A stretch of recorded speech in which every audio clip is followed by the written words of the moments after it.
Joining me now is Meyer, Managing Director at KBW, covering the property and casualty insurance stocks. And Meyer, it's great to speak with you. Thanks so much for having me. So why downgrade and why downgrade now? Okay. Why downgrade? Because there are a number of elements of earnings that we think are going to come in weaker than the street anticipates, or there's some risk associated with that. And we don't think that those are really factored into the share price based on the model that we use for valuing Berkshire Hathaway stock. Why now? It was really a matter of looking at the individual segments of Berkshire, which we try and do regularly because there's a lot going on there, saying, you know what, car insurance is probably going to be much less profitable next year.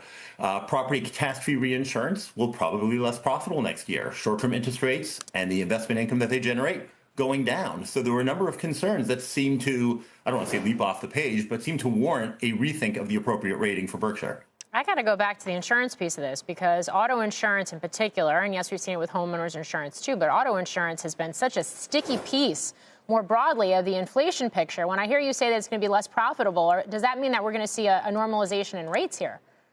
I would say we actually already are.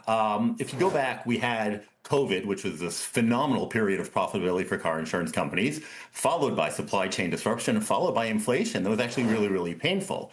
And the most recent wave of it, the rate increases that you're talking about, those are in response to that prolonged inflation. And it happens to be that over the last, let's say, 6 months, what we've seen is a combination of those higher rates flowing through, but some alleviation of the inflation. So the insurance industry, the car insurance industry, has been really profitable over the last 6 to 9 months.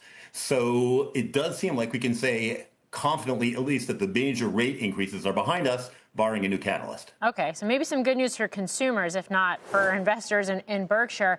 I mean, we don't always talk about it very much, just how big the Berkshire book of insurance business is and how much of a flywheel it is to everything else. So why is this so important to them when you see these businesses becoming less profitable?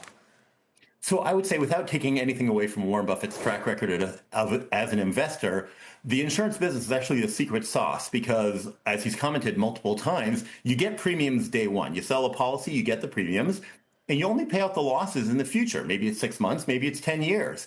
In the interim, you can invest it in whatever you think appropriate, and you get to keep the returns. So to the extent that you have less profitability on the insurance side or lower premium volumes, you're getting less of that capital to invest for free, and it's also generating a lower return than it had been in a higher profitability environment. Does Berkshire Hathaway need to do another big deal? I realize that they just struck a chemicals-related deal, but do they need some big M&A to sort of get the ball rolling and to recatalyze the stock here? So it's an interesting question. I'm not sure that would make a difference because with Warren Buffett stepping back, I think that's probably the major catalyst right now. They do have a ton of cash, so obviously they could do something, and I agree with you that the most recent deal was fairly small. Probably that is the only catalyst we can imagine right now that would really make a difference. But in an expensive equity environment, I'm not sure that the Berkshire Hathaway focus on value really implies a near-term deal.